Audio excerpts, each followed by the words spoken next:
Good morning, good afternoon, and good evening to all our participants all over the world to the fifth day of our Daring Cities 2022 conference. My name is Gino van Begen. I'm the Secretary General of ICLE, and I am delighted that all our participants have tuned in for this very particular global leaders roundtable on innovative financing and multi-level action towards the COP27. Over the last days at our conference, we have extensively discussed and talked about the need for innovative financing for tackling the planetary climate crisis, and to do this at all levels of government. Today, in this high-level roundtable, we will continue this discussion, but also try to come to suggestions, to recommendations that we want to bring to the COP27 when nations are meeting to discuss their next implementation steps at a global level in Egypt, in Sharm el-Sheikh, in a good month's time. We are therefore very pleased to be here live in the premises of the GIZ, which is the German Agency for International Cooperation. Thank you very much for hosting us here today. And we will conduct this roundtable through two panels. And our first round of panelists consists of the mayor of the city of Bonn, Mrs. Katja Dörner. Welcome. And the mayor of Bonn is also a member of ICLE's Global Executive Committee and takes on the portfolio on climate action in particular. We have also the pleasure of having the Minister of the Environment of the state of North Rhine-Westphalia in Germany, Mr. Oliver Kircher. Thank you very much for joining us today. Then we have, from long distance, traveled to Germany and to Bonn, Mrs. Abi Binay, the mayor of the city of Makati within the larger or the great metropolitan area of Manila in the Philippines. And Mayor Binay is also our portfolio holder in the Global Executive Committee of ICLE for Innovative Finance.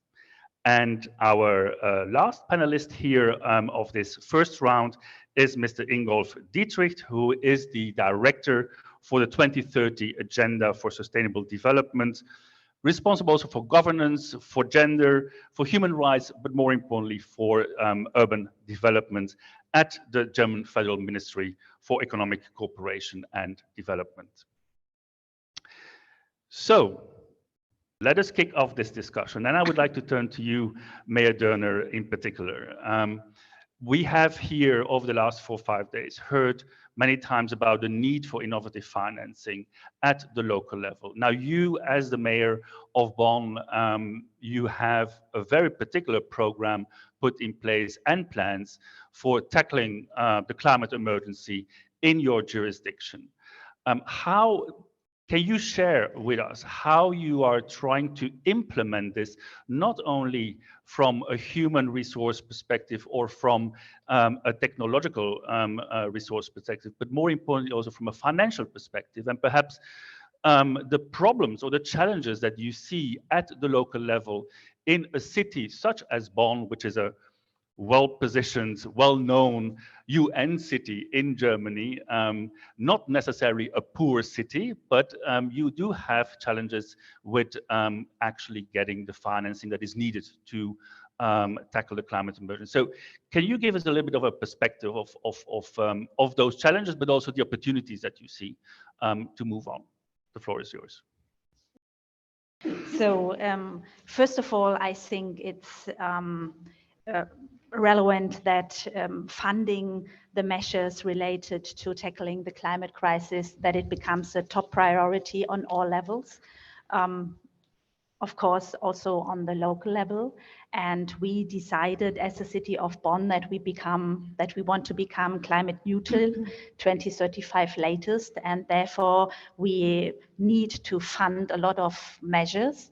And I think this is the first step that you have to discuss with your city council, but also with the civil society in a city, that people do agree that funding climate measures is a priority. And I think we already managed this in the city of Bonn. And at the moment, we are developing a very concrete climate plan that shows us the measures we need. I heard that about 200 actions are being considered as part of that new climate action plan. So I imagine that needs to be financed and needs to be Yes. implemented. Yes, and we need a redefining process, what is important and what we fund first. Mm-hmm. And for us, it is very important that the programs that are run on different levels, on the federal level, but also on the level of Northern Rhine-Westphalia, that they really fit to our local needs. And this is sometimes not the case, because we have a very integrated process. You already mentioned it. We are discussing like 200 different measures, but they all have to be integrated in a rechanging process. And therefore, we also need a funding that reflects on this complex and comprehensive process. And this is not always the case. And for us, we have a very huge challenge, because investments in climate measures are still voluntary on the local level. They are not mandatory. And I think this has to be changed. We need on the federal level a very clear description that investment in climate measures in tackling the climate crisis is mandatory on the local level, because even in Bonn, investment in climate measures has to compete with other investments, for example. And poorer cities, they really have difficulties to invest in climate measures in general, because when you are not free to decide concerning your own budget, and this happens when you are a poor city in Germany. I don't know whether this is a German speciality, but for us it is a huge problem, because then the Bezirksregierung, the other level, they decide that you are only allowed to fund your mandatory tasks and your mandatory duties.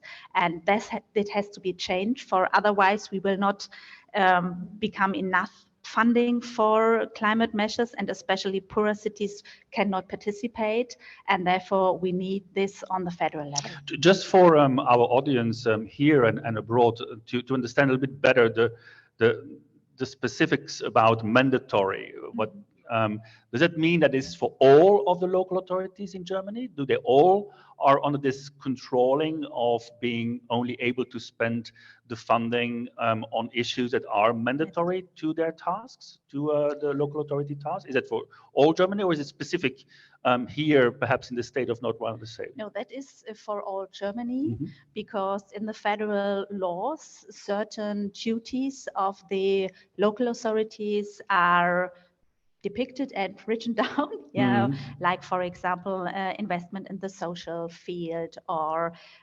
family expenditures. And there is no discussion when we decide about our local budget, because it is clear we have to fund these certain areas and aspects.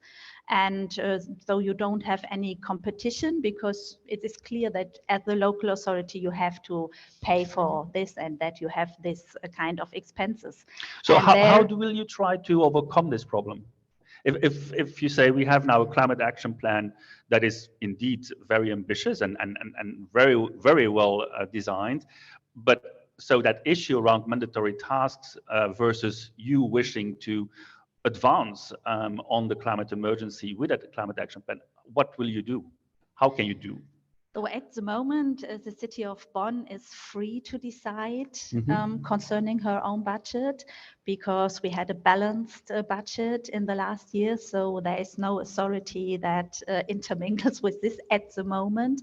But because of the energy crisis, for example, but also costs of the corona pandemic, we cannot be sure that this will be the case on a long term. And therefore it is very important that this question is solved on the federal level. And at the moment, we will have a certain budget for climate in our budget for the next year. That is not such a huge problem at the moment, but the general problem has to be solved in my view. Thank you very much, Mrs. Dörner, Mayor of Bonn. I'll turn to the Minister of the Environment of the State of North Rhine-Westphalia, Mr. Krischer. Are you aware of these problems that local governments, local authorities have in your state of North Rhine-Westphalia? And if so, how are you trying to relate to this? What can you do at the next level of government, the state level here in Germany? What can you do to support cities and leaders like Mrs. Dörner in her wish and ambition to tackle the climate emergency? Very good. Certainly we have these problems on the different level of state in Germany in general, because the different levels are connected highly concerning finances. So as the state of North Rhine-Westphalia, I could tell the same story as Katja Dörner talks about Bonn towards the federal level. That's the discussion we are all doing. So we have to find ways to find a policy that is connected to each other. What we are concretely doing to support cities like Bonn is that we have several programs to support cities for climate protection, but also for climate adaptation. That's also a very important task we are working on. It's becoming more and more important task for us to support cities.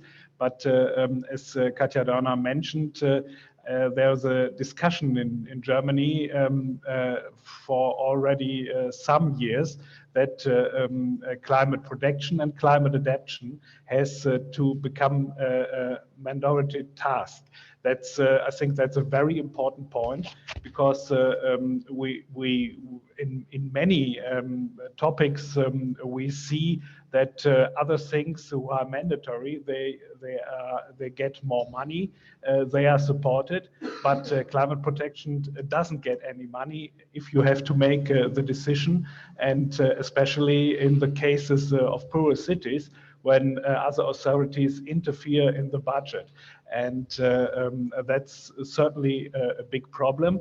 But to solve the problem is that climate protection and climate adaptation is multi-phased, that are very different tasks. You have not only one task to do, you have to do very many tasks. And because of that, it gets difficult to define what exactly is mandatory and what not.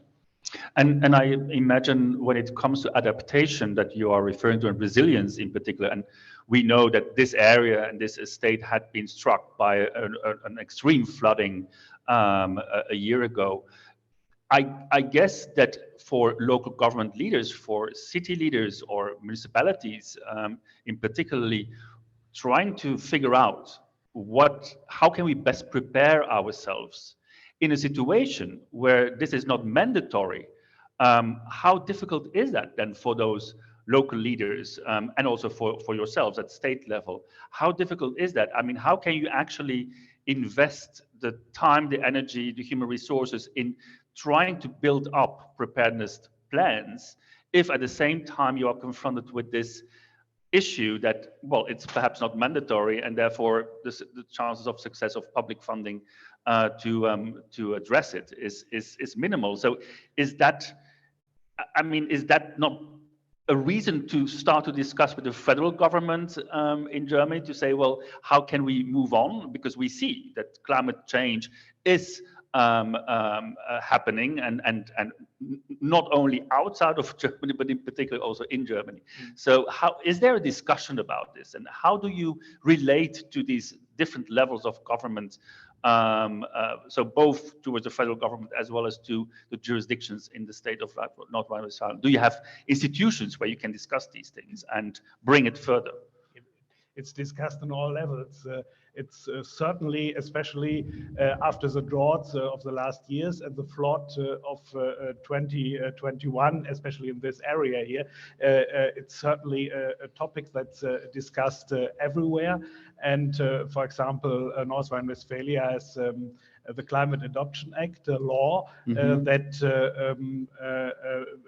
points out the topics that have to be done by cities, but also by other state institutions to provide climate adaptation. And certainly we have such acts and laws also on the federal level. The discussion in the end is how to finance it, how to get it concrete. But we have to do this, we have to point out this on 3 levels. Because first of all, especially for climate adaptation, we have to collect the data. Where are the points, where are the areas, where are the places where we have to act? Certainly this data in Germany already exists. But it lies in many computers, it lies on papers, and it's not connected to action plans.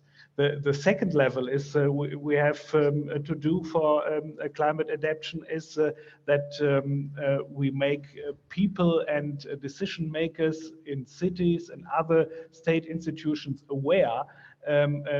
We have to enable them to think about their normal decisions they have to make to put climate adaptation into it. For example, if you plan a house, a new part of a city, to think what is needed for a climate that is hotter, that has more floods, that has droughts. This has to be made aware, because people in Germany planned cities and planned their environment in time. They learned it in times where there was other climate. And at least we have to give the money to make a framework that measurements can be financed. We have several programs on the state level to support cities and other institutions. For example, for heat action plans, what to do in summer if the temperature gets higher than 40 degrees Celsius, where are the hotspots to act. All these things have to come together, but I would say at least it's developing. It's a topic that's also developing in Germany. It develops too slow, for my opinion, and it would change if we have, if it would become a mandatory task in the end. Certainly because of that, we need the discussion between the different state levels in Germany. Thank you very much. And just out of curiosity, for how many local jurisdictions are you responsible for as Minister for the Environment in your actions here in North Rhine-Westphalia? You ask about the local jurisdictions. How many municipalities or cities do we have? About 490. So supporting 419 is a major task in your administration. If you want to, I see that there is much action in many cities and towns. We have many majors like Katja Dörner and their councils who come to us and say, do more. It's good. I'm very happy. I'm very happy because of the action and the awareness. Certainly, there are some who always lie dead and don't move in any way. But certainly, I think the majority of the cities and towns, certainly in a different way, they have different challenges. It's certainly, I talked to a colleague from Windeck, which is a small village nearby Bonn. Certainly, she has very different challenges to Katja Dörner. So, but in general, we see that in Germany, the power comes very much from the local level towards the state and federal level. And for me, it's support if the power comes from the bottom. Thank you very much, Mr. Krischer. That is, how should I say, gives us a sense of optimism that the multi-level collaboration for climate is taking shape and gets on a good path with all of the challenges. Let us move a little bit outside of Germany and let us move to Mayor Binay of the city of Makati in the Philippines, a total different context than Germany. But are you also, Mayor, confronted with, first of all, similar problems in terms of governance? Is for you the fact that you wish to undertake climate action in your city, and you call for the climate emergency since last year, actually since the last daring cities, is that helping you to overcome issues like mandatory tasks or not? Can you bring that into your local agenda for sustainability? I think there's also there is a need for us to change some of our policies. We are required to allocate 5% of our total budget for disaster response and recovery. But I think now is the time to change it from disaster response, recovery, and resilience. So that might be an opportunity or a window to put in climate change adaptation or innovations because it is related to disaster. So asking for a portion of the 5% of our total budget for climate action can be easily be funded, since if it will be a mandatory task. The other problem for the city of Makati is in the Philippines, for you to take out a loan for financing, you need to take out a loan from a government bank. We are not allowed to take out loans to finance our climate change actions or adaptations or projects from a private bank, because maybe the government doesn't want government money to go out by it going into private banks. So that is one restriction that's very, very difficult if you want to get better access. And also, when you do access international funding, it's very tedious. It's very complex. The tendency for local governments is to say, it's very discouraging. I don't want to apply for a loan or a grant for international funding because it's just too complex. Based on the data of CCFLA, only 10% in 2021 was given loans given for cities and subnational governments. It's that small. And sometimes local governments don't take out loans. It's just they don't have the financial capacity to take out a loan.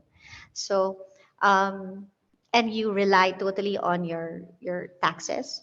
You rely heavily on whatever other peripheral incomes you get for the city. That's very, very limited. For the city of Makati, we are in a way in a more advantageous position compared to other cities, because we are at the financial center of the country. We are the richest city on a per capita in the Philippines. We do have more funds.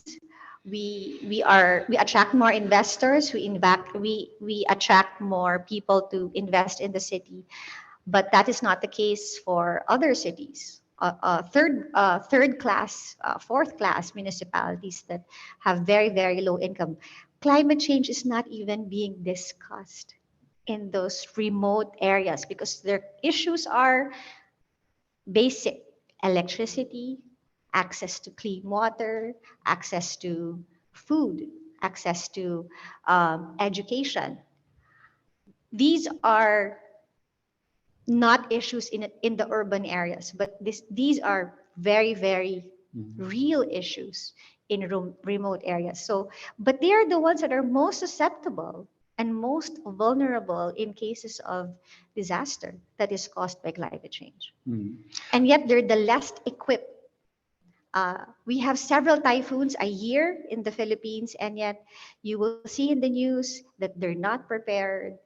They always have to rebuild their lives every time there's a typhoon coming in the Philippines. So it's a very, very sad situation. So we really have Makati is very fortunate. I just hope that we will be able to finance the more poorer municipalities that are less off to get financing.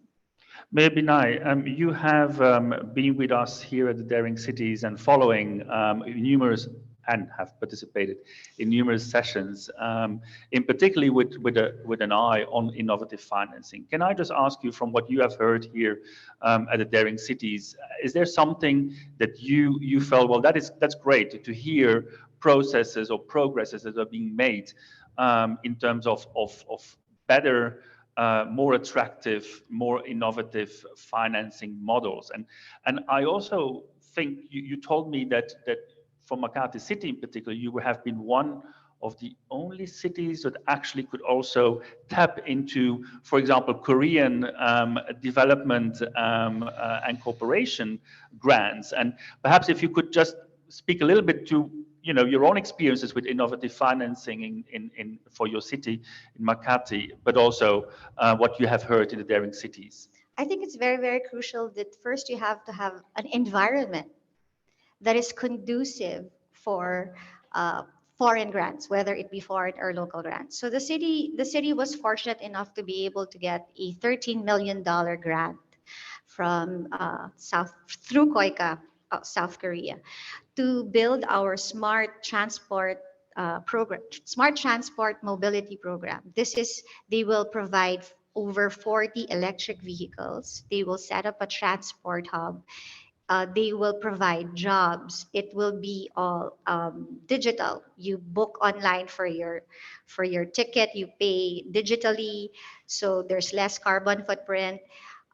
We will be able to reduce the carbon emissions from our fossil fuel vehicles that are still running as public transport.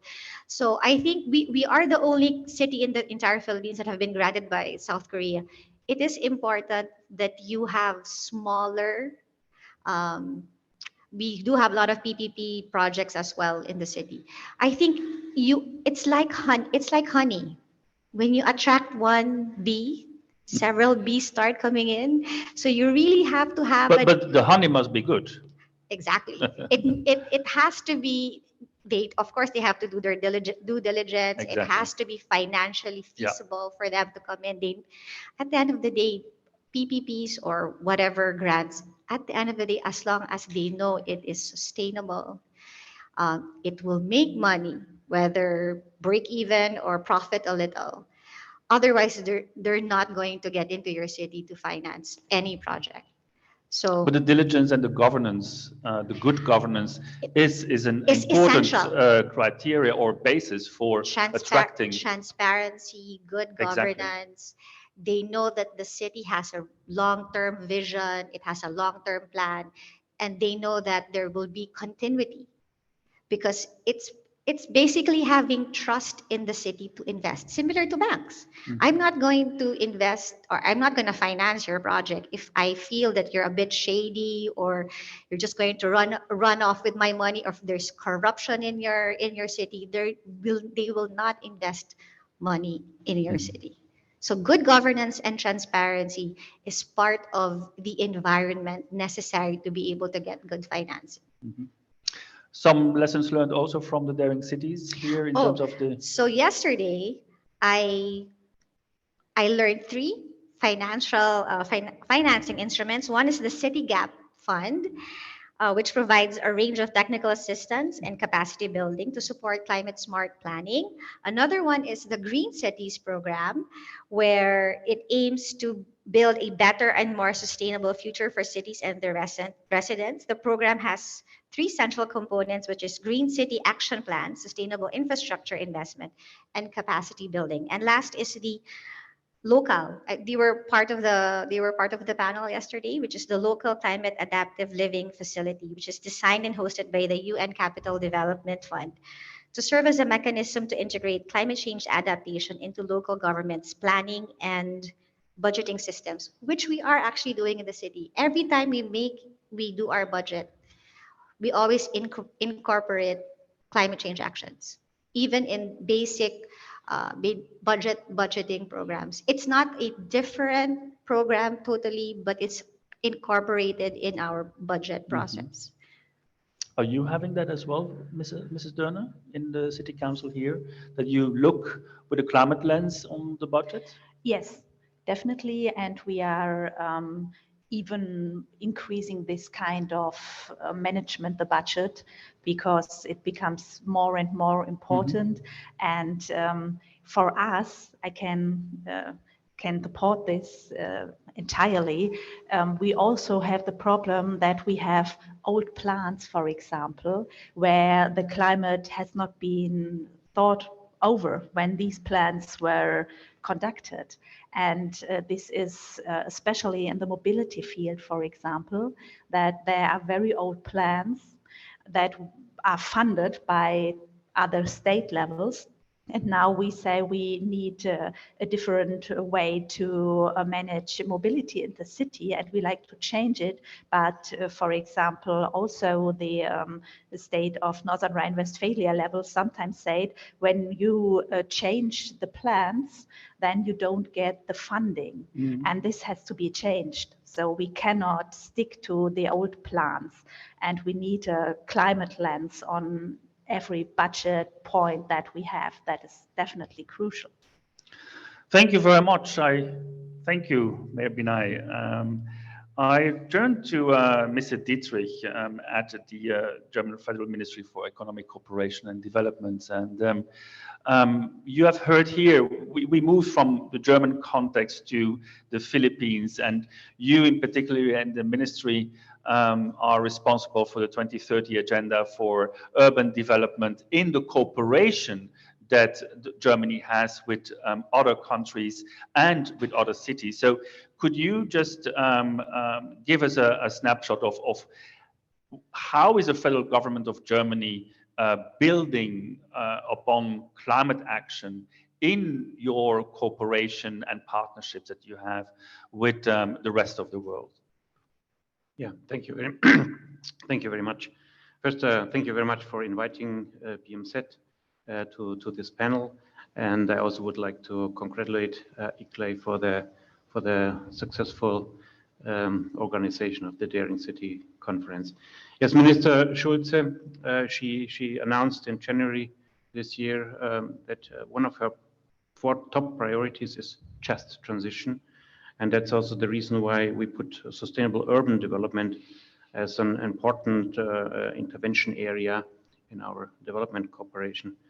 The current war-related energy crisis, the annually increasing natural disasters and weather extremes, they show us we need transformation, we need green transformation. And this transformation not only has to be technically greener or the energy supply, we also need that this transformation is just, is socially, economically, and ecologically just. And cities are central in this point for several reasons. On one hand, we all know the role of the cities. Half of the world's population right now is living in cities. It will be much more in 2050. So the cities are responsible for more than 80% of GDP. They consume a large share of natural resources, cause 70% of the greenhouse gas emissions. So the role is clear. The future will be decided in the cities, like we sometimes hear here. And second, at the same time, the cities are responsible or house the main sectors on which we need to cut the emissions. on a large scale, but they are also responsible for the main sectors of structural change, like construction, like infrastructure, like energy, mobility, and circular economy. And there are thirdly places of innovation. The city, in cooperation with local actors, with local business, with science, with civil society, they provide employment opportunities, and this is very, very important for transforming the economies and to have this transformation in a just way. Jobs is very, very important. Employment intensive adaptation measures play a central role in this. And the fourth reason of the role of the cities is their proximity to the population and their role in the provision of public services. Cities are in the best position to directly address the needs of citizens. So the role of cities is central in this, what you asked of climate change. But let me outline maybe a little bit what can be done and what is our approach to this. For this transformation, I mentioned for this just transition, extensive investments are required. Sometimes we hear figures like unbelievable, more than $5 trillion US dollars we need per year to 2050. Unfortunately, we are not on track. There's a big gap also annually right now. So cities receive insufficient funds. That is also internationally very, very clear. And we support cities in this, but not only in service delivery and infrastructure provision, but also we try to advance the needed just transition. And closely linked to the just transition is another priority area of the minister, which is the feminist development policy. Changing the way cities are planned and built is not only a climate and a social justice issue, but also about overcoming structural neglect of women. And I think it's very interesting that we have 3 female mayors, 2 here on the panel, I think one in the next panel, which shows that on a local levels, female leaders are spearheading the movement of climate change on a local level. That's a very, very good sign. We follow a kind of multi-level approach to support cities to get harmonized strategies, to secure funding. Access to funding is very, very important, and build capacities. On one hand, it's very important the coordination, and we support the coordination between all levels of government, of national and local level, and to establish national regulations and providing finance. On the other hand, and in addition to the traditional instruments we have long supported, like very, very important, the fiscal decentralization. Cities do not have access to sometimes national or international funding, so it's very, very important, this fiscal decentralization to support cities to get access to these funds. And may I just ask you, I think this is indeed a very important element for discussion globally. So would you think that Germany can actually help that discussion with other nations to bring them to understand that it is important that there is more access, or that access from other levels of government is more open, perhaps through the NDCs? I mean, we are coming closely to the COP. Do you see potential for the BMZ, for the Ministry of Cooperation and Development, to have the discussion with other nations? Yeah, in your programs. Let me give you two examples which show how we are supporting this. We support 2 project preparation facilities, which is a Nadelöhr. Yes, well, that is difficult in English, I think. Is Bottleneck, thank you yes. very much, which is a Ah, bottleneck. okay. Nadelöhr is okay. The so-called City Climate Finance CAP Fund and also the C40 Cities Financing Facility. This, the main goals of this is empowering our partners in cities to make sustainable transformation projects bankable and mobilize the necessary funds.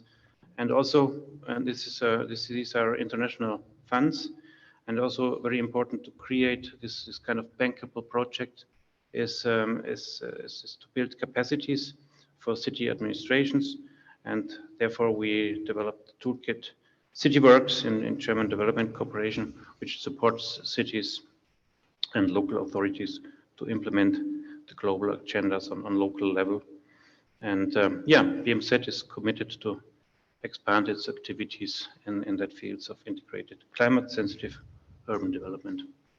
Thank you very much, Mr. Disi, for your presentation also. We will be talking a little bit further in the second panel also about German international cooperation through the GIZ, the agency for assistance and cooperation as well.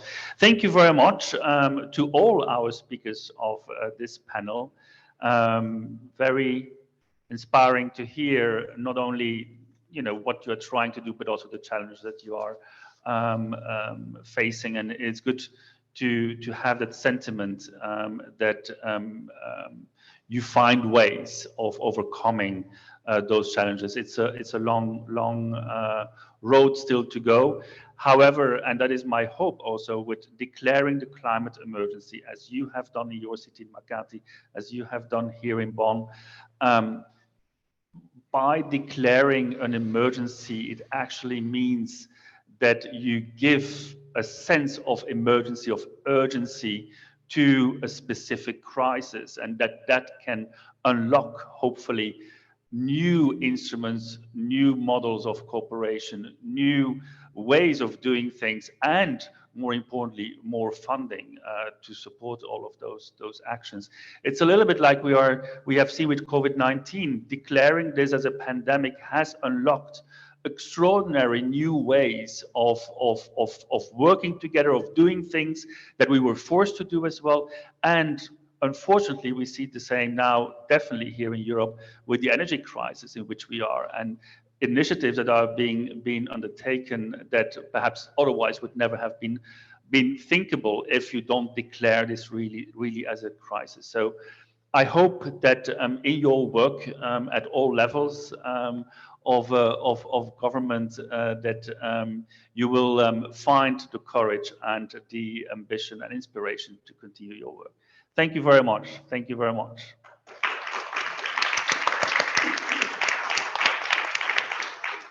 I would now like to ask our panelists to leave the floor here or the podium here and take your seats in the first rows. And I would like to ask our second of our panelists of our second round, Mr. Jerry Muscat, Mrs. Ingrid Hofen, and Mrs. Sharon Dijksma, to join me here on the stage.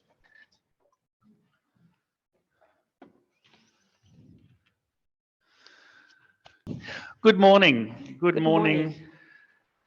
Jerry Muscat, Mrs. Sharon Dijksma, Mayor of the City of Utrecht, and Mrs. Ingrid Hofen, Member of the Board of the German Development Agency, GIZ. And first of all, to you, Ms. Hofen, thank you very much that we have been allowed to make use of these magnificent premises here at the GIZ. And thank you very much also for joining us in this panel.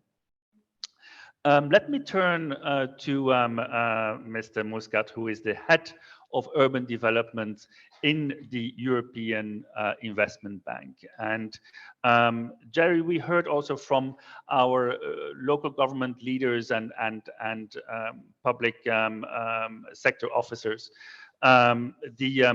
the challenges that we are facing with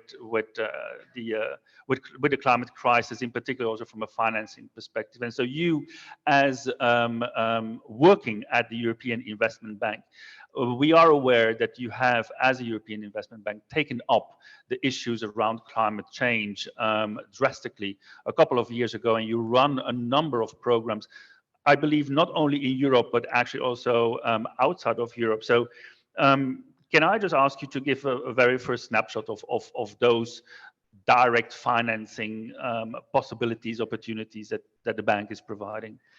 Yes, absolutely. And indeed, the EIB, now we call ourselves Europe's Climate Bank, and financing climate action in cities is really an important priority for us. I think over the last 5 years, we've financed around 95 billion of investment in cities, and out of that, a lot of it is focused inside the EU, but 13 billion is actually investment outside the EU in developing countries. And over half of it is actually making a significant contribution to climate action in the terms of the EU taxonomy for climate finance. So it's quite a big deal, and it's around 30% of the EIB's entire lending that goes to cities, in fact. And the ways in which we are doing that, we have quite a variety of instruments. We typically are providing long-term financing, typically 20 or even up to 30 years in maturity. And we inside the EU, we lend direct to cities. We don't need sovereign guarantees. We work directly with cities as our partners. That's a really important point, because we heard also before that sometimes in some countries it is very difficult for cities to access financing, including from a bank. So you say in Europe, all local authorities in the European Union 27 can directly access, or can talk to you?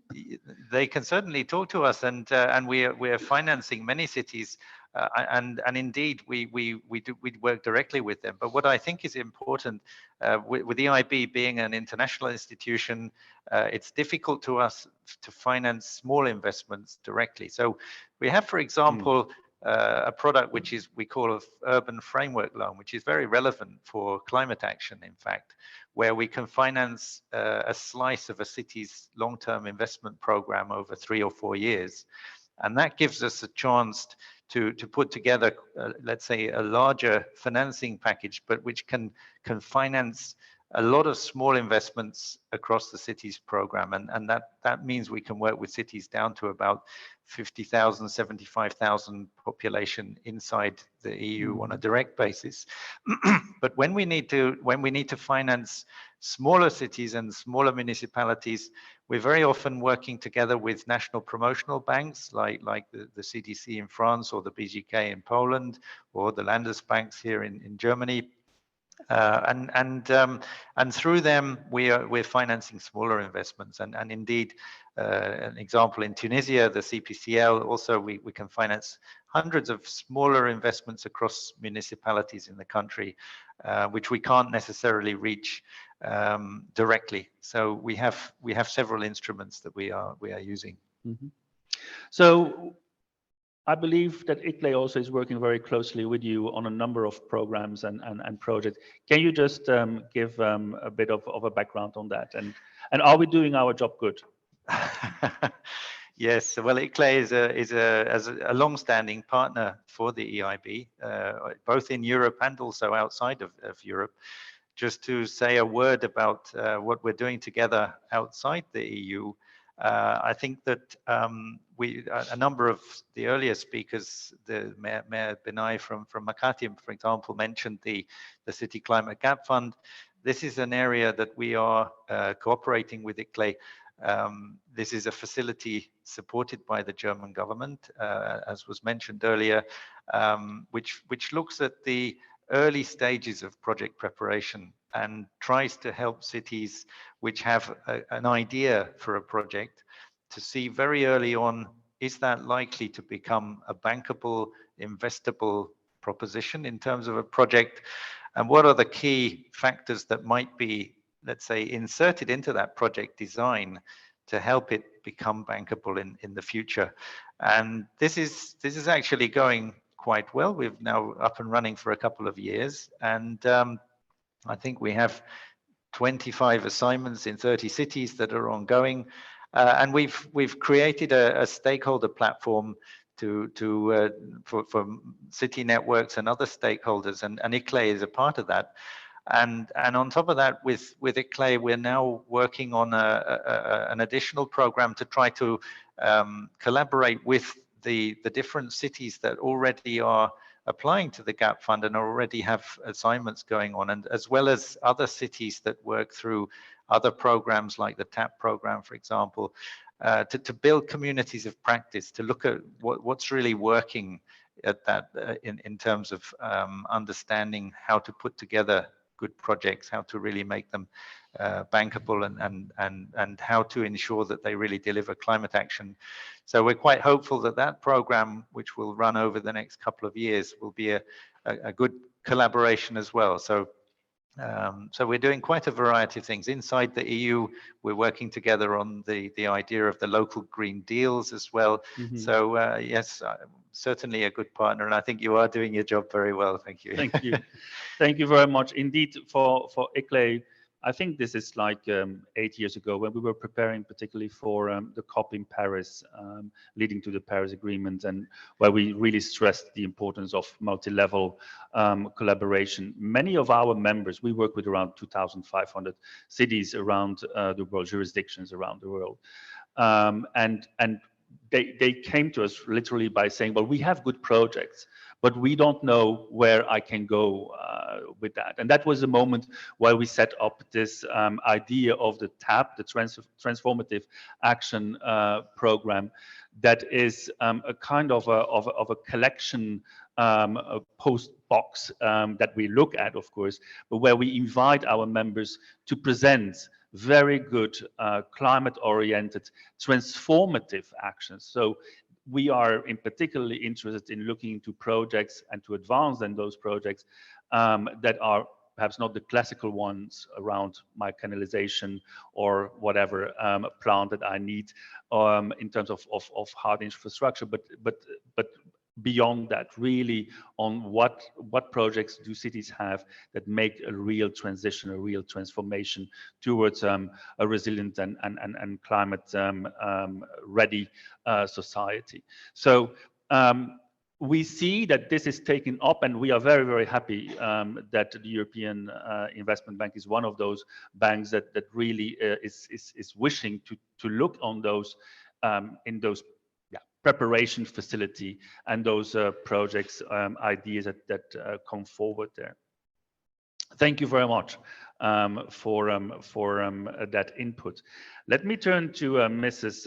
Ingrid Hofen, member of the board of the German Development Agency. And Ms. Hofen, we know you already since a very long time. Again, my personal thanks also for having been with ICLE, I believe, in almost all of our Resilient Cities events that we have organized here in Bonn in the past. You were part of those events as well, but at that time in, I believe, in your function as working at the BMZ, at the Ministry for Cooperation and Development. But now in the executing agency, so you are overlooking on the ground how German cooperation is taking place with other nations and including also other levels of government, cities in particular. So can you just give me, from your long experience also, first of all, how do you see that the climate emergency is really being taken up, and how do you try to bring that into the activities, into the focus of the GIZ, perhaps as the first question. A second additional question, are you seeing a change in the way of how you design the German cooperation projects? Do you bring in there this climate focus, the climate emergency focus, as also we heard from your colleague at the BMZ?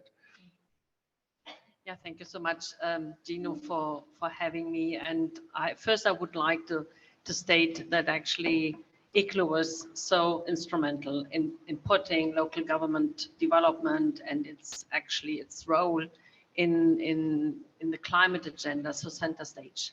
We have come a long way, and you do remember that here in Bonn, the city of Bonn, when we organized the UNFCCC Conference of the Parties in 2017, that for the first time ever, we had really one big day on cities development and local governments. And this was not easy to achieve, but now it's actually part of the agenda. Mm-hmm. And we can't actually consider preparation of a big climate conference without actually having the mayors at the table and hearing their voices.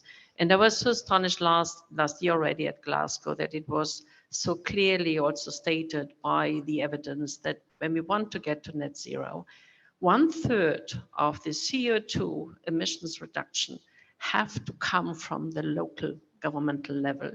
Another third by the intermediate level, where actually different layers have to work together. And only 1/3 can be achieved by the macro layer, which means at the national level. So unless we are more proactively engaged with those that are in charge at the local level, I think we won't get to where we have to be in 2050. This is quite a challenge, but more instruments are now in place. And for us at GIZ, actually, the climate agenda, and this is true for the mitigation as well as for the adaptation agenda, is of course one of our key areas where we are active. More than 40% of our portfolio is concentrated in those areas. Don't say sectors, because resilience is not a sector, it's a cross-cutting issue. So more than 40%. It's in some areas we really try to mainstream climate issues. And for instance, take the agriculture sector, where from the very beginning, when we start to elaborate on a project and prepare a planning, we have to take into account a risk analysis on climate impacts, flooding, droughts. We try to weave this into our program approaches, but specifically, and this also cuts across all sectors, we try to approach the respective institutions, may it a municipality or a think tank or a national government, in really to upgrade the capacities that are needed, starting from analytical tools that may be available already in Europe or in some banks, but are not available at the local level, really to put them in the capacity to deal with this immense impact that climate change will have on the development of those countries. So this is one of our key approaches. And additionally, because if you want, I mean, now what lies ahead of us, it's a big transformative agenda, and it has to be to the benefit of people and to the benefit of the planet. And this is sometimes not an easy task to achieve. It's not only about CO2 reductions, it's really also about job creation, more resilience for local communities, and how can we bring those two goals closer together.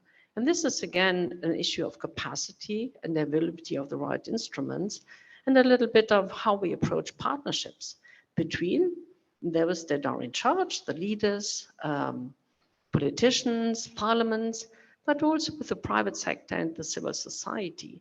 So if you enter into a stage where you really want to achieve a bigger transformation, either in the energy sector, like in South Africa, where we have to get out of coal, or you go into the mobility sector, for instance, at the city's level, you really have to forge a consensus among the different actors that are stakeholders that are necessary to achieve this transformation. This is also one area where GIZ, when we are being commissioned by the German government or the European Commission or other governments in Europe, we really try to raise awareness that it's not only about technical tools, but also about tools really to bring the different stakeholders together to make this transformation feasible. Do you see a change? I mean, over the years now, let's say from 2017, when we had the COP here in Bonn, have you noticed a change when you talk to your peers in national governments with whom Germany has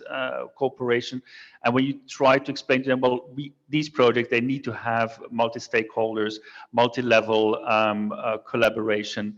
It cannot be done only on one level. We have to include civil society even. Is there a response? is there, well, first of all, do you see a change? Is there more openness to this kind of multi-level collaboration and multi-stakeholder collaboration? In principle, I would say yes. I mean, when I see what has happened in our own portfolio, we are like working in 60 projects around the world in many, many countries. It's a project almost achieving 1 billion euros. So a lot has happened. So the interest by governments to have these type of multi-level approach, work together with local governments, has increased tremendously. Is it fast enough? Do we need more? Certainly, that's for sure, when we look into the CO2 reductions number. But we have to recognize that most of developing countries, emerging economies, local governments, they are still in the middle of a very severe crisis. I mean, they have been hit first by Corona, by the 3 Cs. Yes. Then, of course, we already see the impact of climate change by floods and droughts. This has been also raised by the previous panel, which has a tremendous cost on the economies and the societies. And finally, now we see that also the impact of the aggression war of Russia on the Ukraine, with, I mean, emerging very high energy prices and a scarcity on certain products, which is actually now hitting people because they don't get the food that they need. We have rising prices all around the world, which also means that for the money that was allocated to developing countries, you get less impact on the ground because we have a high inflation rate. So in the middle of this severe crisis, we asked governments and local communities to stay on course and to be proactively engaged on the climate agenda. So I think we have to recognize in what kind of situation they are confronted with and what they need really. They need a big hand of support to stay on course. Not all has to come from donors or from international organizations, but we have to be cognizant that to stay on course, as here in Germany and in Europe and worldwide, it's not an easy task if already your budget is overstretched. You have faced a very severe crisis through Corona. The economy is low. We have never seen so low digits in growth in developing countries for at least a decade, even maybe even longer. We see increasing poverty. So in the conclusion, I see that when we now go to Sharm el-Sheikh and thereafter, we have to be cognizant that we also have to take a comprehensive approach, not only be narrowly minded to deal with the narrow CO2 reduction issues, really bring adaptation on board forcefully, recognizing what people need and making them, I mean, people and societies more resilient. I think this is now absolutely key for the future, so that actually our partners in developing countries and the local government level or the national level, that they stay on course and can play their role in this bigger climate agenda. Thank you very much, and thank you also for your optimism to continue that discussion and that debate and trying to bring everybody on board and continue to keep course, as you just said. Thank you very much, Ms. Hoffen. I would now like to turn to because we were talking about Sharm el-Sheikh, so I would like to turn now to the Minister Plenipotentiary and Deputy Director of the Department of Climate, Environment and Sustainable Development at the Ministry of Foreign Affairs in Egypt, to Mr. Ayman Dawad Amin, who is our COP27 Presidency. And I'm just checking with my colleagues if we have a transmission. Yes, I think we see the ambassador coming in. Good morning. I believe it is morning still for you as well, where you are. Very nice to have you with us, Minister and Ambassador. Very good to, I know that you have tried to actually travel to Bonn to be here with us at the last moment. It did not work out because of the preparations of the pre-COP that you are conducting. But we are extremely pleased to have you with us. And I would like to give you the floor to share with us what the Egyptian COP presidency is trying to do, in particularly when it comes to multi-level collaboration and multi-stakeholder actions and the initiatives that you are preparing for Sharm el-Sheikh.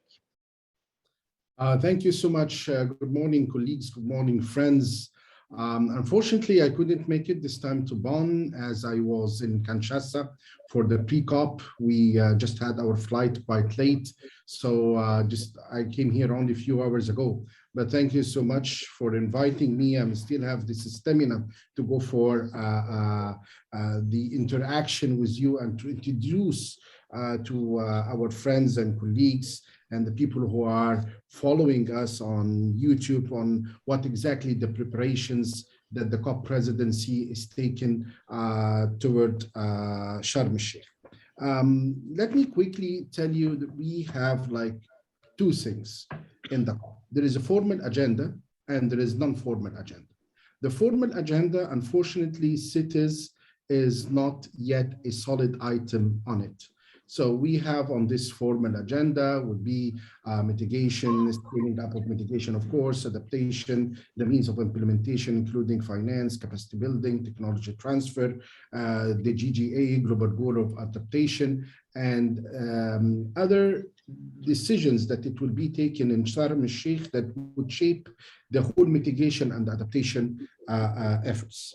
And then we have what we call the informal track or the informal agenda of the COP, and this is what exactly the COP presidency was looking for. And this consists of number of initiatives and thematic days that it will take place from time to time during the COP. So we will not start on the first day, but we will start those thematic days and the initiatives on the 9th of November up to the 17th of November. So each day we have one or more thematic day that it will address number of issues. So when it comes to the cities, I would like to thank, of course, ICLEI in particular for helping the COP presidency with UN Habitat in formalizing the initiative that it will be introduced during the COP on the 17th of November. This initiative, in fact, that we are talking about, we call it SURGE, and the name, in fact, comes after deliberation with ICLEI and UN Habitat, what would be the anchor of the initiative that should continue from now on up to other COPs. So SURGE initiative, which is sustainable urban resilience for the next generations. In fact, we had finalized it. We had soft launched the initiative in UN Habitat a couple of weeks ago. And I think that the reaction of the most of the parties there who were present in the governance council of Habitat, they welcome it. And we had already dispatched this initiative and distributed among other parties and countries as well, willing for adaptation before the COP itself. So the initiative, in fact, is dealing with number of challenges that urban cities actually facing for a longer period of time now. On the beginning, of course, we can mention the multi-level governance, that there is an urgent need for the multi-level and cooperative action, as the current NDCs are not enough to respond to the climate emergency from the perspective of the mitigation aspects in that sector in particular. And then we have the finance, and one of the main issues for this initiative to unlock the climate finance for urban cities. In 2017-2018, climate finance for cities reached an estimate of $384 billion. And this is almost 10% to 12% less than the anticipated amount that can goes up to $5.4 billion. Of this existing total climate finance, just 21% goes towards adaptation and resilience, and only around 10% of these investments reach the local level. And the third part would be one of those challenges as well is the local capacity. Always the local governments are often understaffed. And this is a part that we should consider as well in the capacity building aspects related to the initiatives and related to our efforts. And then access to technology and innovation. And in this particular point, I will come to the urban mobility and what exactly we are doing with the sister initiative that it will be launched on the same day for sustainable transportation. The greenhouse gas emissions, of course, in the cities could be reduced by almost 90% by 2050. With this technical, visible, and available measures, potentially supporting 87 million jobs around the world by 2030. So this is one of the factors that if we hit on in a correct way, maybe we will get the economic momentum going for job creation, especially in the green sector. So hopefully we can reach something like this by 2030 in the same time where we are concluding the Sustainable Development Goals. And then we go to the equity challenge. The impacts of climate change are unevenly distributed. Urban vulnerabilities here are quite high and disappointed really. And this point of equity should be addressed in a way just to ensure that there is a fair distribution among the cities and in the same time among the growth of the cities. So it is not only to have the current cities to get equity, but as well the new cities that it is built around the world should also take this equity part into consideration. Again, the initiative itself, Search, will deal with a number of issues. Of course, raising the ambition on the NDCs with commitments of local governments, but taking into consideration the national circumstances, of course, and the climate finance available for such efforts. And building capacities, and this is what I was mentioning before, one of the challenges, because we have already understaffed. So build a local capacity by working with the city networks and other partners is becoming one of the main objectives as well of this initiative. And then accelerate technology and innovation and ensuring the equity by designing projects that are targeted to the benefit most vulnerable communities. I can tell you that the initiative itself, it is working under 5 main elements, let's say so. It will be, of course, its guiding principles to have low carbon, to be more resilient, to be nature positive, and fair and equitable inclusiveness should be, of course, granted. Multi-level climate governance and climate planning, integrated leveraging the co-benefits of investment in both adaptation and mitigation is required in this regard. Locally led and culture positive, customized approaches depending on local context of a new rapidly developing cities, to ensure the circular economy and to have health promoting here, recognizing the importance of health and One Health and well-being as an input to the resilience. The power of health arrangements to motivate the change is really quite important factor when we come to the health sector inside the cities.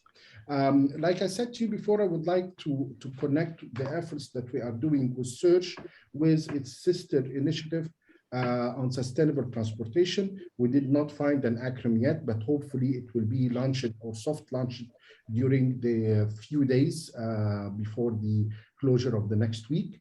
The things that we were focusing on in this particular part is the urban mobility, as it plays double role in adaptation and mitigation, adapting to the current challenges and adverse effects of climate change, and in the same time, lowering down emissions. And here comes the important thing is that we did not wish to have any duplication in work. So the past initiative that it was launched in Glasgow, breakthrough was looking for the ZEVs, or zero emission vehicles. So we have to come with something new for the cities. So the urban mobility is a type of planning that would serve the ZEVs and in the same time serves the cities in its adaptation and mitigation plan. This is how we are linking and building synergies between the initiatives on the way forward for COP27. I don't want to go to other initiatives as well, linking to its work streams, but this is like the main factor of the initiative. And of course, I have to tell you that the document that it will be presented to you in COP27 for the major adoption doesn't come from the effort of the COP27 only, or from ICLEI and UN Habitat. This was a consultative process that we had started, getting other UN implementation agencies and stakeholders from the civil society, from other parties as well, countries that came together with an ideas if they would like to support an initiative combating climate change, what would be the work streams and what will be the factors. So this is as a collective effort. It's here, it will be in front of your hands to take up to COP28, to COP29. We call our initiative Surge. We did not annex it to Sharm el-Sheikh or to any other city like the other COPs were used to do before, just to leave it to the parties at ease to digest, to amend, to change, to build on up to 2030. Again, why 2030 in particular? Because this would be the conclusions of the SDGs and all our work, in fact, not only Surge initiative or the initiative of sustainable transportation, are linking to the work of the SDGs and its conclusion that we are opting for. I will stop here and thank you so much for inviting me once again. I am open for any questions related to the initiative, and thank you once again. Back to you. Thank you very much, Ambassador Ayman. Yes, first of all, well, thank you very much for explaining the Surge initiative and also the Sustainable Transportation Initiative. We are, or this COP is taking place in the middle of the 2030 agenda, right? I mean, we have adopted the SDGs towards 2030. We are, from a timeline perspective, we are in the middle of this now. So I think that from the Egyptian presidency to try to use that momentum and to connect a climate COP, which is traditionally talking about climate action implementation targets and procedures as well. To connect this now to the other agendas and to larger agendas such as 2030, I think is essential. And this is indeed one way of keeping our course in the right direction. And in that perspective, I have a question to you, because I know that we have had also some ambitions and ideas of bringing also other ministers that are not necessarily responsible for climate back home in their countries, but to bring these other ministers with their other portfolios also to the COP in Sharm el-Sheikh. And that we would have something called like a meeting between the climate and the urbanization ministers or ministerial meetings. UN Habitat has also been working towards that. So can you give us an update if we can expect that indeed such a climate and urbanization ministerial meeting will be taking place? Yes, we will have a ministerial meeting for the housing ministers. It will take place on the 17th, just on the same day of the formal inauguration of Surge initiative. This meeting will stay long for almost 2 hours, 2 hours and a half. It's still the agenda that we are formalizing, but already the invitations to save the dates are there. Not only the ministers of housing, they will be involved in, on that, but also the mayors of some cities as well. They will be invited. Of course, taking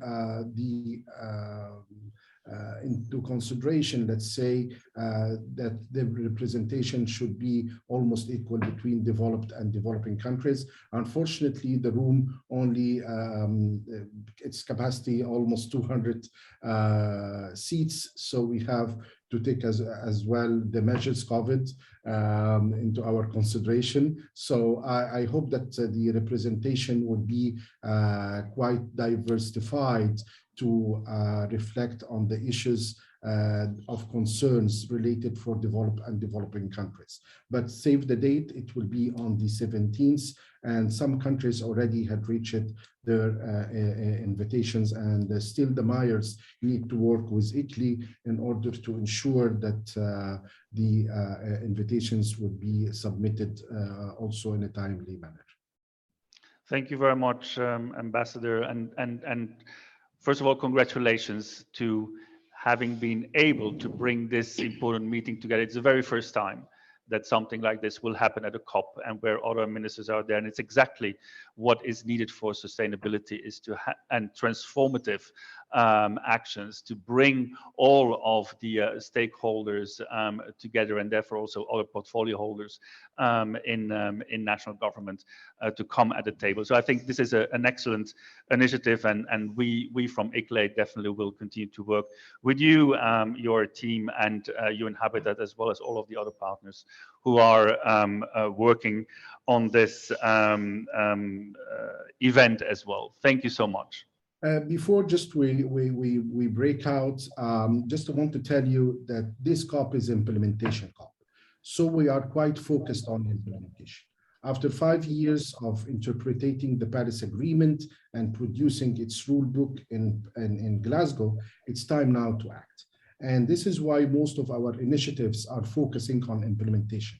Search is one of them. And I'm really proud when I reported back to the ministers concerned and the COP president, the foreign minister, Shamah Shukri, that already we had concluded and finished this initiative.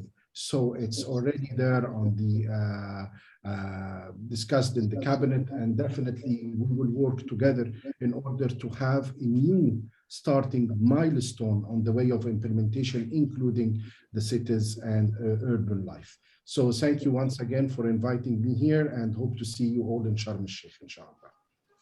Thank you very much, Ambassador. Thank you. And if you have time, still 5 or 10 minutes, please stay on with us virtually, because I would like to introduce our last panelist here, but not the least, Mrs. Dijksma, Mayor of the city of Utrecht in the Netherlands. Mayor Dijksma has been, before being the mayor in Utrecht, was the Minister for Environment in the Netherlands. And in that sense, Minister, Mayor Dijksma, you are very familiar with the COP events, with the COP negotiations and discussions.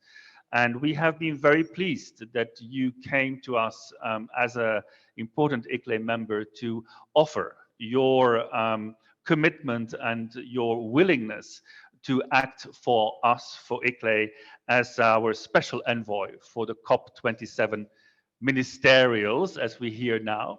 And I'm delighted that you could make your way from Utrecht here to Bonn to perhaps summarize also what you have heard in this panel here this morning, but more importantly also to formulate the messages that we will be bringing, not only as ICLE, but as the local government constituency to the COP, to Sharm el-Sheikh.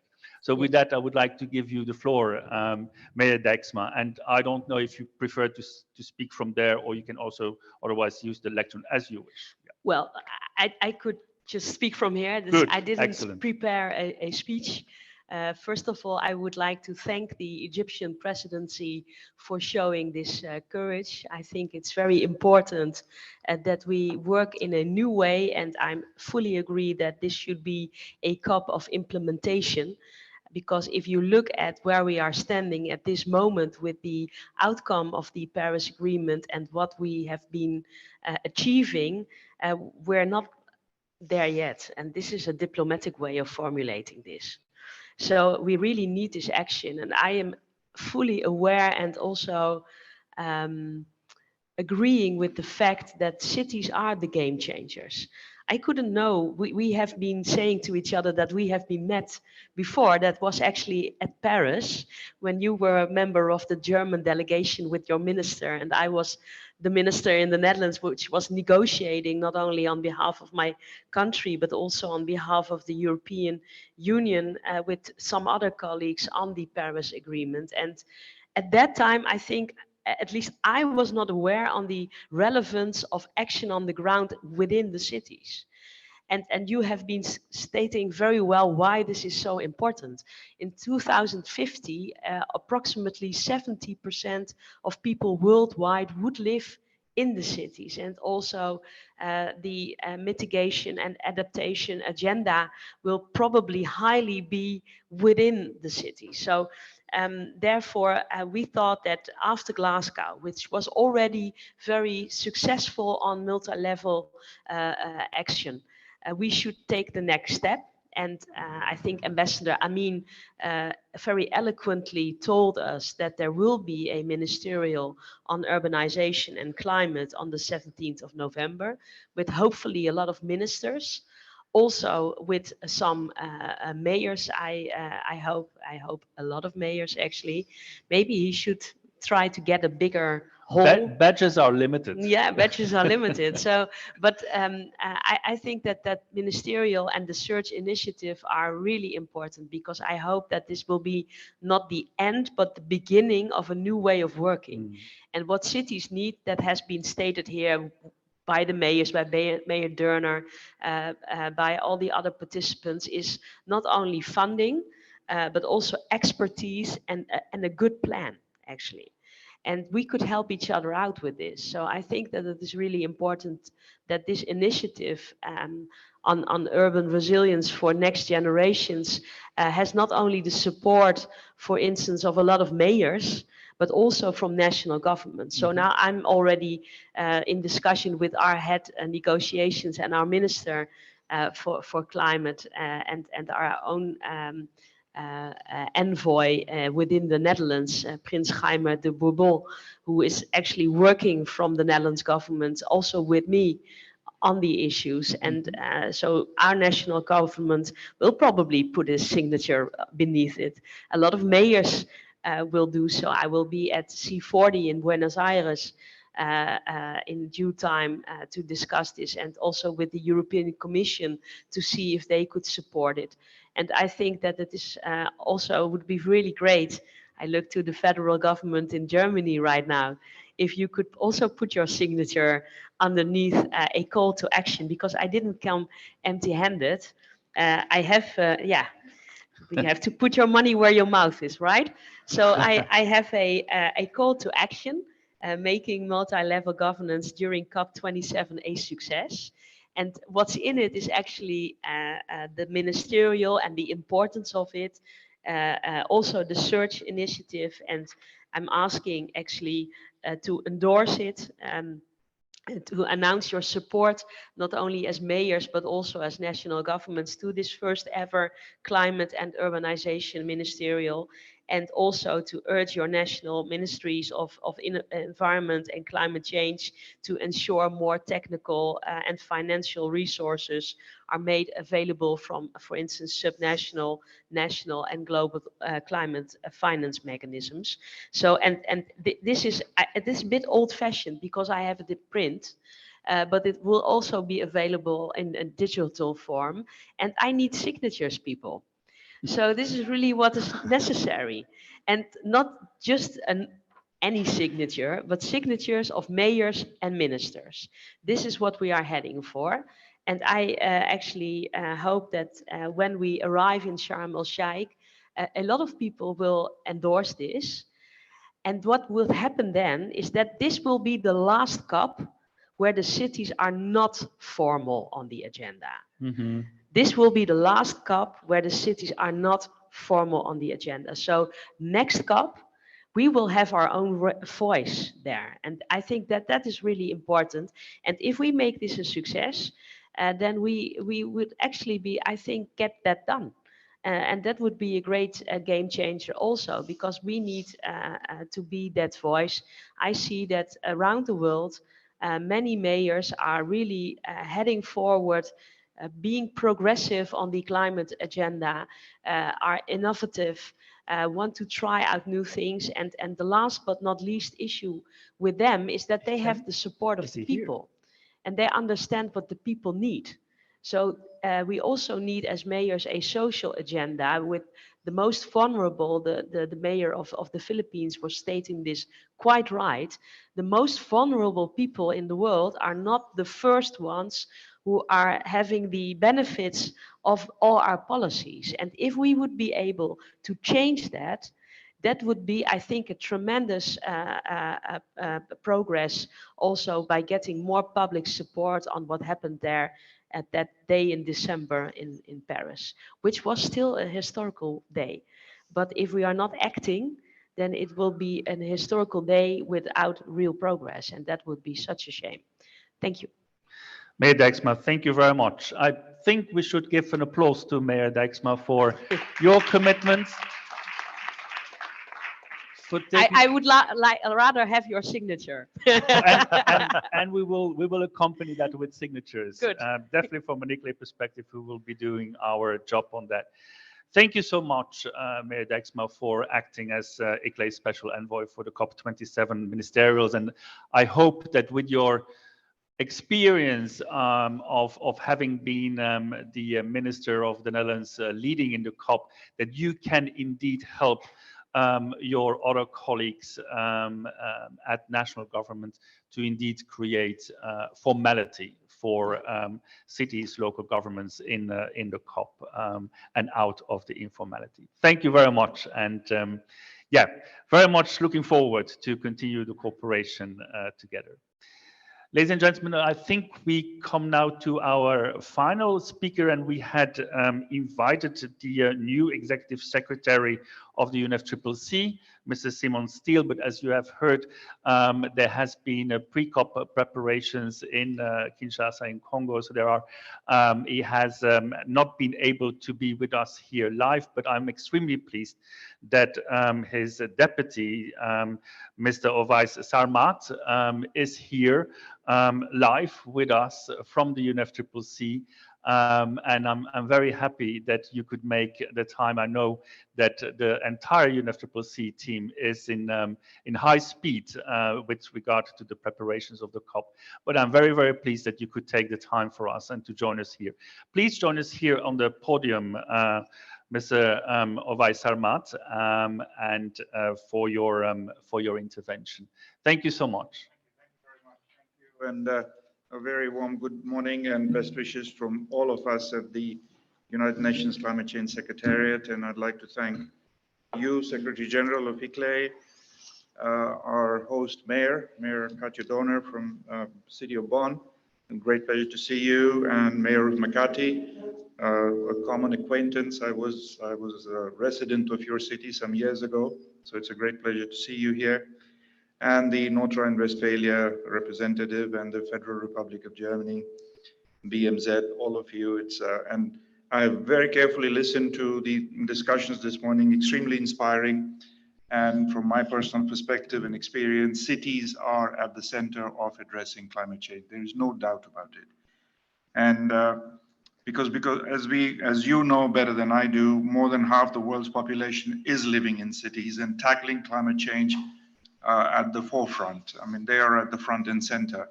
And that population is expected to grow exponentially in the coming years. So it is important that we pay attention to the cities, the urbanization, and all that matters in the management of cities, its planning, its finances, its adaptation, and also mitigation. So it's extremely important. And what we are actually living in a very complex and a highly geopolitically tense global environment in which we are living, working, and trying to address this existential crisis of climate change. And the climate change issue is becoming worse every year, or actually every moment. Every fraction of the degree that global warming is increasing, that results in loss of lives, loss of livelihoods. And we are far away from the 1.5 degree trajectory that we should be according to the Paris Agreement. And so there is a lot to be done. But we still have an opportunity. Hope is not lost, and we can still prevent the worst impacts of climate change if we take the right decisions. And COP27 in just about a month's time is another opportunity to do that. And because we are in the decade of action, we only have 8 years to 2030 to reduce the greenhouse gas emissions by 45%. And that's a huge task. And by 2050, we should reach net zero. And that requires every action at all levels: cities, subnational governments, private sector, countries, all the emitters, and other countries around the world. Everybody has to take action. And that is the purpose of UNFCCC process, our platform, and the COPs, that we bring all stakeholders together to take necessary actions. And all stakeholders, as I said, they need to take action, and cities have a key role to play. There is so much that cities can do, from boosting energy efficiency and investing in renewables, to improving access to public transportation, creating infrastructure for electric vehicles, optimizing waste operations, and so much more. Investments in transformational climate action creates jobs and stronger and more resilient economies, cities, and its infrastructure, and that is proven. And we have heard already in the panel this morning and just now the experiences from many cities and the mayors who know about it much better than anybody, or all the politicians for that matter. And Bonn is a great example. Our hosts here in the great city of Bonn, which is building a greener and more resilient, sustainable future through climate action at many levels, including working with residents to make the city fully climate neutral by 2035. And we are with you. We're very happy to be located in a city like this. Reaching consensus, political consensus in addressing climate change is absolutely not easy. We know that. But we can't manage we can't manage to let the opportunity go. We have to work together, otherwise we'll lose out on the opportunities that the greener, more resilient, greener environment and the cities that we live in provides us at this moment. And these are challenging times. The war, the pandemic, we're coming out of the pandemic, but unfortunately, we immediately headed into an inflation, rising food prices, and the crisis, the energy crisis that we are all facing. But that actually gives us an opportunity to rise above all of that and to unite for a much bigger existential crisis that is climate change, which also provides, as I said, a lot of opportunities. Therefore, COP27, as Ambassador Ayman just mentioned, it's about implementation. The time for negotiations is over. We have the Paris Agreement. We have the rule book of the Paris Agreement that was concluded in Glasgow last year. So this COP is about implementation. Now, what does it mean, implementation? Because first, and there are very clear goals and targets that we must achieve, and that's what we are working towards now. Discussions in Kinshasa were difficult but productive, heading us in the right direction. And the first is that we urgently reduce the greenhouse gas emissions at all levels. The mitigation is at the highest level, and to remain within the 1.5 degree goal. So we should keep the 1.5 degree alive. The Secretary General has said, and it kind of interestingly characterizes it, 1.5 degree is on life support. So we must really stick to that and do everything we can and get the commitments by all parties. So that is one. The second is to enhance resilience around the world. The launching of the collective work on global goal on adaptation, doubling of the finance on adaptation. The meeting of the 100 billion promise that was made some years ago, that delivering against that is going to be very important. And the means of implementation. The third point is the means of implementation to provide, especially those countries who are at the vulnerable end of climate impacts and the small island developing states, the least developing countries, to provide them the means for adaptation, because they are at the forefront of it. And as I said, every degree or every fraction of a degree of warming results in loss of lives, especially in those countries. So the people of the world, especially the youth, as we all know, they don't want to hear about the process. They don't want to hear about negotiations. They want to hear about progress. They don't want division. They want consensus. And COP27 is all about that. And we have an incredible amount of work, and ICLE is an extremely important stakeholder in our process. And we are very much pleased to be working closely with ICLE. And we are very much looking forward to having them in Sharm el-Sheikh and working closely with their stakeholders and all of you towards our common objective and common goal. And once again, I thank all of you very much, and it's been a very valuable experience for me to listen to all your practical and hands-on experience from the cities. That's where sometimes, as it's said, where the rubber hits the road. So it is very important. So please continue this dialogue, and we'll continue to work very closely together. Thank you very much, Secretary General, and to the mayors. Thank you.